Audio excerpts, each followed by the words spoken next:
Need to connect your Epson printer to Wi-Fi? I'll show you how in just a few simple steps.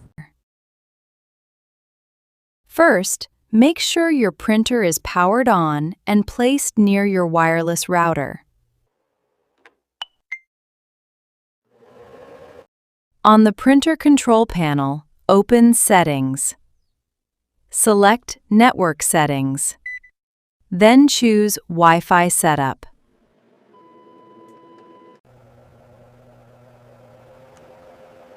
Select your Wi-Fi network from the available connections shown on the printer screen.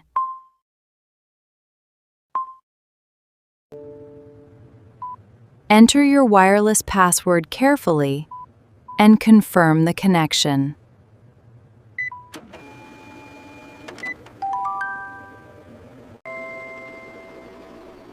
Once connected, you'll see a confirmation message, and the Wi-Fi indicator will remain steady.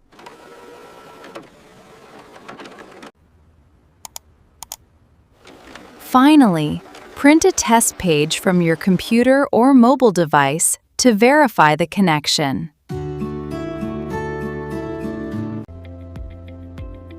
And that's it! Your Epson printer is now connected to your Wi-Fi network and ready to print wirelessly.